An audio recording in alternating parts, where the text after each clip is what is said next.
Hey guys, I'm Drago and I can feel my bones turn into dust as we speak.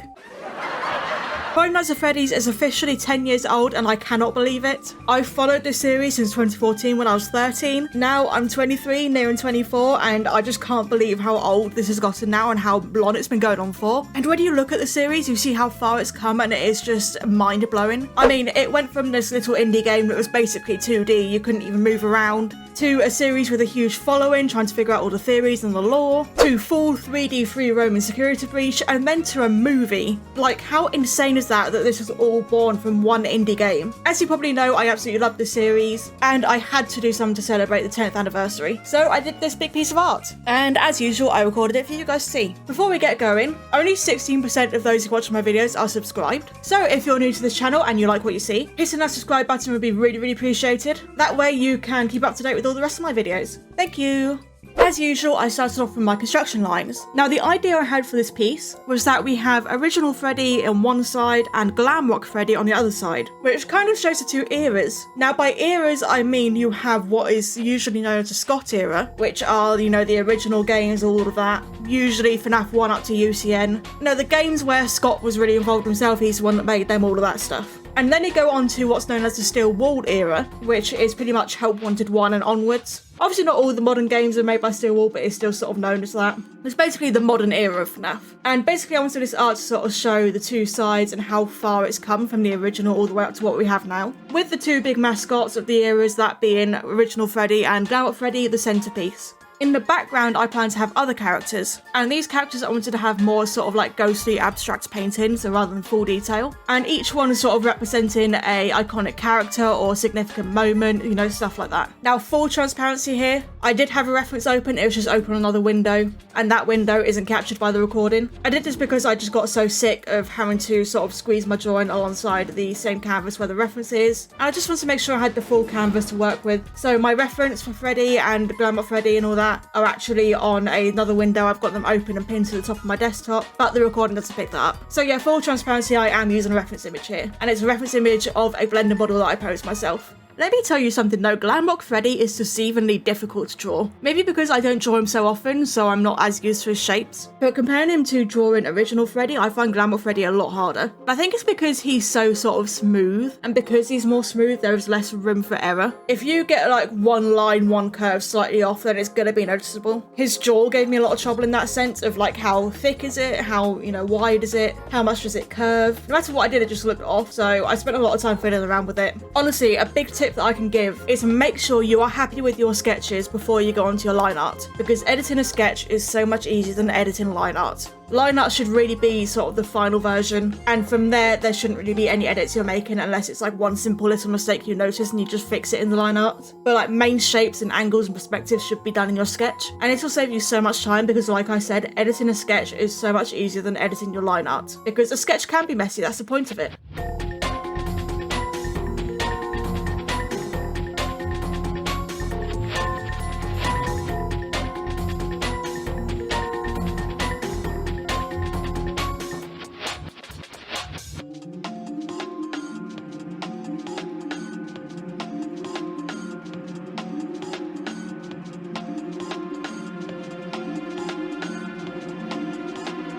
Before going on to my more detailed sketch, I roughed out where I wanted some letters in the background, or numbers I should say. I wanted to have a 1 and a 0 in the background on each side just to make a 10, you know, to show 10th anniversary. So once I sort of had that mapped out and had the positioning mapped out and how much space I was going to leave for all the background characters, then I went into doing the refined sketching. As usual, my construction lines are blue and my sketch is red, and my red sketch is the sketch that is more detailed, and I just sort of give myself more reference for the line art. Is that the right word? I don't know. But just adding more detail in the sketch for me to go over with the line art and make my line art process a lot easier. How you do your sketches is very subjective. For me, I like to make my sketches really detailed. This helps me a lot in my line art, making sure my line art is smooth and accurate. Some people like to do more messy sketches and do a lot more of the actual drawing in the line art. And really, this is dependent on style and on what you prefer. While learning off my videos is highly encouraged, I love the idea that I'm teaching people to do digital art, and I'm really honoured if anyone thinks they can learn off my videos. I do want to make it clear that everyone has their own methods and style. and what I do may not feel comfortable for you. So if you want to reference my videos, perfectly fine, go for it. Like I said, I'm really honoured about that. But don't think that because you can't do something that I do, that you should give up, because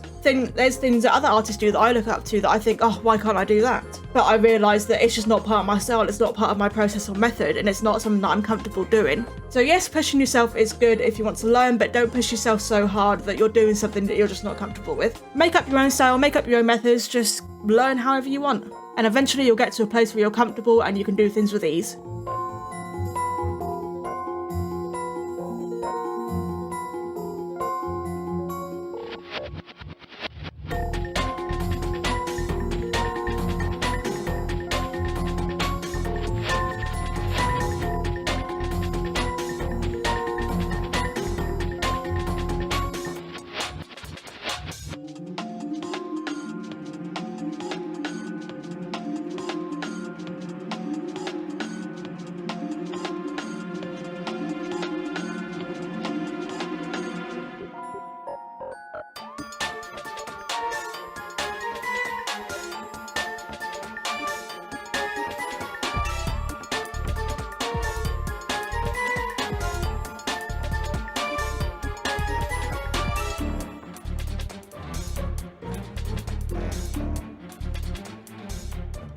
Once the two Freddys were sketched out, I went on to doing the background characters. Now, I was going to make these a lot rougher and a lot less detailed because they are meant to just be sort of abstract paintings. I was going to blur them a bit and all that sort of thing. But you know me, and I know me, and we all know that I like to overcomplicate everything. I could have finished this piece so much faster, but no, I made it difficult for myself. And as a result, this video's late, so well done me.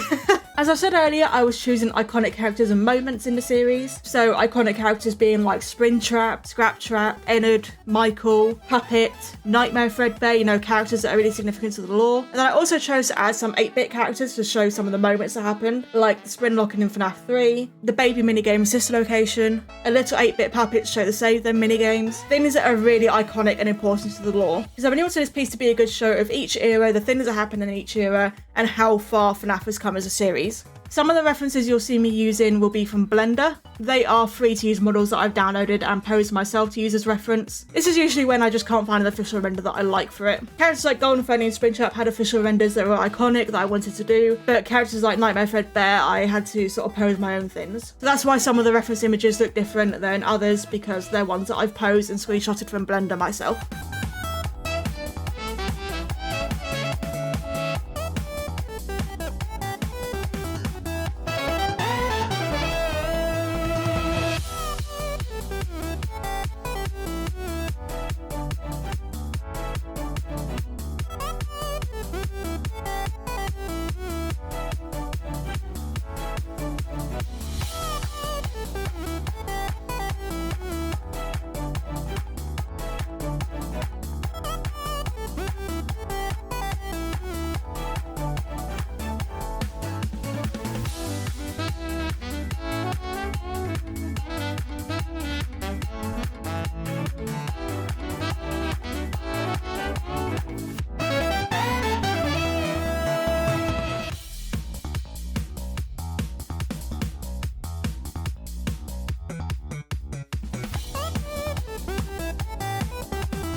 Moving on to the Steel Wool / modern era, some of the characters I chose include Glamrock Chica, purely because I need some more Chica representation in there. Glamrock Bonnie, because he's quite significant. The Mimic was included, Ruined Roxy was included, Blob was included, or Tangle, whatever you want to call him. I like to call him Blob. I had Sun and Moon there. I had VR Toy Freddy to represent Special Delivery. Rest in peace.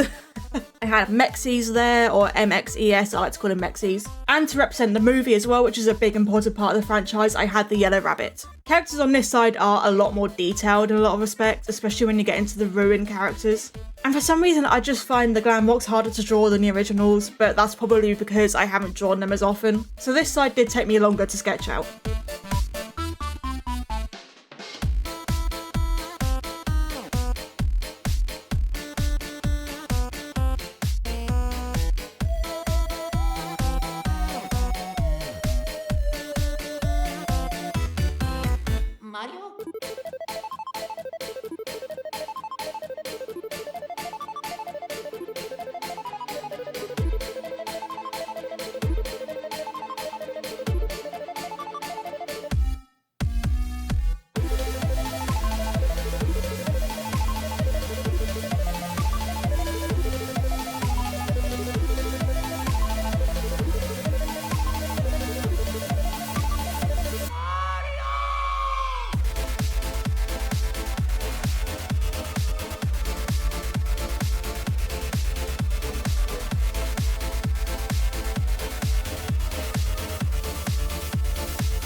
With everyone finally sketched, I moved on to doing my line art. The only ones who were going to have line art were Glamrock Freddy and Freddy, because they're the centerpieces, they were going to be my normal style. My line art process was relatively the same, but because these two were larger and more close up, I did use a lot of Linework layers here, just to really make sure my curves and lines were nice and smooth. And then as usual, I also had a slightly thicker brush at places just to add a bit of Linework variation, to make the line art a bit bolder in places, stand out a bit more, and just a bit more interesting. I always say it, but I'll say it again, Linework variation is the key to make your line art not as flat and to stand out more. And there is someone revving the engine outside, that's very rude. Anyways, yeah, just make sure to, vary your line weight and stuff, and your line art will pop out. Once I'd done the line art, I then added in the flat colour, which is just giving myself a base to work with and, mapping out where each colour goes to make the texture painting easier.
As for the background, I hadn't fully figured out how I wanted it yet. I eventually decided to put the FNAF static in the background, and by FNAF static I mean the static that you see in the original games when you die. I put that in the background, and the only other thing that I knew I wanted was for the original era side to be darker, sort of more grayscale, to show the sort of atmosphere that those old games had. And then the more modern side I was going to have as the sort of bright pink of like security breach and all that. Though it took me a while to figure out how I actually wanted to blend the two sides together. At first I used my smudge brush, but then I just didn't really like how it looked. So then I took some inspiration from the Mario Wonder box art, where the Wonder effect is sort of reaching across the screen in this wavy pattern. So I decided to go something more like that in the end. And I think it looked much better. It was just nice and clean. And that was especially important for all the mess that was going on in the first place. You know, there was a lot of noise in terms of the static and how many characters were in the background. So to have this clean divide, I think looked much better. So with that decided, I went on to texturing. Once again, I used my good old watercolour brush. I love this thing. Screw having a man, I'm going to marry the watercolour brush. For original Freddy, I went for a blocks texture and just started sort of mapping out each 3D shape.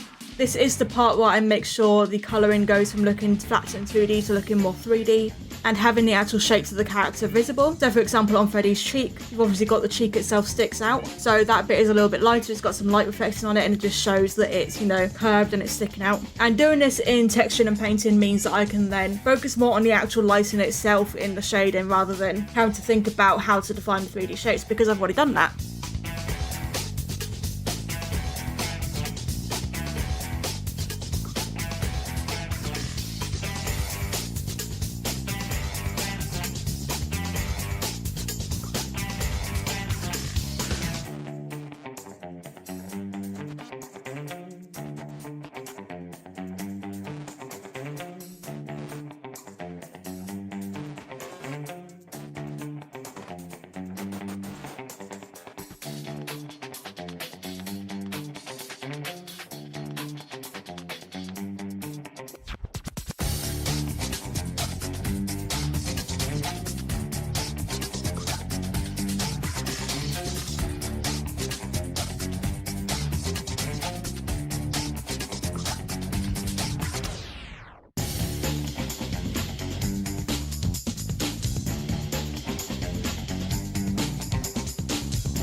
Unlike original Freddy, Linework Freddy is a lot smoother, so I just kept my brush completely untextured for him. His painting was a lot more sort of... It's really hard to explain, but he's not got as many hard edges as original Freddy. Now, original Freddy doesn't have many hard edges, but there are things you notice, like how the ears have a sort of actual almost box shape to them and stuff like that. You know, they have a hard edge, it's a hard flat edge. But in the Glamrocks, they are all smooth, it's all nice and curved, all blends into each other. So Glamrock Freddy's shading was more showing off these curves than anything else. Once they were both textured, I then added a quick couple of layers of shading over them, just to get an idea of the lighting, and then I went on to the background characters.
I once again used my watercolor brush and I started with one of the 8-bit characters just so I could experiment with what I wanted to do. At first I was going really light, trying to do a proper sort of ghostly effect, but it wasn't really looking very good, and I moved on from the watercolor brush to the actual brush. You know, you can see over there you got the watercolor brush and then the brush next to it. You know, it's just called brush, but it acts more like an oil paint brush. And in the end I decided to go for solid painting. And then I used my eraser, sort of erase part of it to give it this effect that it's fading into the background, and then I used my smudge brush to make it almost wavy, and it really gave this idea that it's all in the background, it's all sort of ghostly. And once I was happy with that, I moved on to doing the rest of them, mostly closely following the references because I wanted these to really look like the iconic moments they're from. I don't really have much more to say here. It's just literally all using one brush, just the paintbrush, and just using my pressure sensitivity to, you know, put down colour and then blend it the same sort of way that I do with the watercolour brush. The main difference being that the paintbrush is more sort of opaque, it doesn't blend as much. It gives a lot more of a painted feel. You know, you can actually see the brush strokes and all that. But yeah, it was basically just painting it all in, I guess. So I'll be quiet and I hope you enjoyed this section.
With everyone finally being painted in and me already being late on this video, I went on to the last bits of shading. This is the more refined shading with Freddy and Linework Freddy, where I use my Linework brush to add harder edges. And to sort of fit the whole aesthetic of the piece, I did then use my blur filter just to slightly give it softer edges. Not entirely so it's still seen as harsh shadows, but just blend it in a little bit. The last few effects I did was giving Linework Freddy and Freddy a glow behind them just to separate them from the background a bit, and then just some over the top overlay and lighting layers just to bring it all together. And then finally, after like a couple of weeks of working on this, I was done.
Hey guys, I bet you know what I'm gonna say. I did not like how this turned out. I definitely have the artist syndrome of making something and then just always hating it. But anyways, here is the finished piece. This is my celebration of FNAF's 10th anniversary. The artwork showing where it all began, going all the way up to the modern era. Let me know what you guys think of it down below in the comments. Is it good? Am I just being stupid? At this point, I really don't know anymore. Anyways, guys, thank you so much for watching. If you enjoyed, leave a like and maybe subscribe. I'd really appreciate it. Hit that bell to know when I next upload. You can also join my Discord server to get updates and stuff, which will be in the description down below. Once again, thank you so much for watching, and I will see you all in the next video. Bye!